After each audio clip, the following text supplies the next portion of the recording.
The bell above the shelter's door jingled as a man stepped inside. The front desk worker grinned, anticipating the usual query, "What puppies are available today?" But instead, he uttered something entirely unexpected. "I'd like to adopt your least wanted dog," he declared firmly. The room fell silent for a moment. The woman at the counter blinked. "Pardon?" she asked, uncertain she'd heard correctly. "I want the dog nobody else wants. The one who stayed here the longest. The one nobody inquires about," he reiterated. He didn't specify a breed, age, or color. He didn't seek a lively pup or a well-mannered senior. He wanted the overlooked one, the damaged one, the one left behind. And he wasn't leaving without it. The worker paused, then gestured for the man to follow. As they passed rows of barking dogs, some jumping eagerly, others whimpering for notice, he saw each kennel had a chart. Names, ages, adoption status. Some bore smiley faces,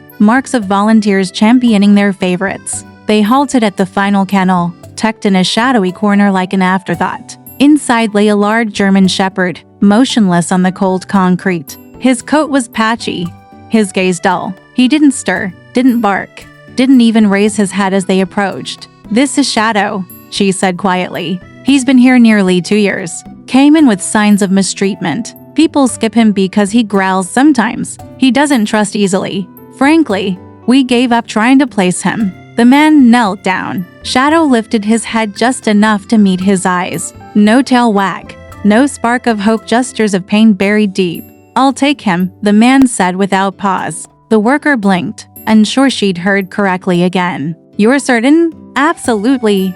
He nodded. "He's the one I came for." From the moment they left the shelter, the dog hesitated at every step. He froze at the sound of cars, flinched when the man reached for the leash, and refused to settle in the car's back seat. With quiet patience and gentle encouragement, the man eventually coaxed him in. But Shadow stayed huddled in the farthest corner, eyes locked on the door, trembling like a leaf in a storm. At home, things didn't improve much. Shadow shunned every room except the laundry room, where he curled up in a corner and barely stirred. He refused food the first night, didn't sleep, just stared into the darkness, tense and haunted. The man placed food and water nearby, sat with him for hours, often silent. On the 5th night, a shift occurred. A soft nudge of Shadow's nose against the man's hand, brief, but enough.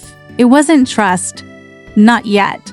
But it was a start. By day 7, Shadow trailed the man into the kitchen. These were small steps, but to Shadow, they were triumphs. By the 2nd week, he ventured into the living room. He didn't sit, but he stood by the rug's edge while the man watched old black and white films. His eyes remained wary, but the haunted look began to fade. Slowly, he started eating with someone nearby. Then one morning, the man woke to find Shadow curled at the foot of his bed. No tail wag. Shadow wasn't ready for joy, but a barrier had cracked. The biggest moment came when a neighbor stopped by unannounced. Shadow didn't cower. He barked not out of fear, but to protect. He positioned himself between the man and the visitor, tail low, ears alert. The man was astonished. Shadow had found his voice, his bravery, his purpose. For the first time, the man saw what the shelter couldn't. Shadow wasn't broken. He was rebuilding. It happened on a rainy Wednesday, the 3rd day since young James had vanished. The town was in a frenzy, calling his name, hoping for a response.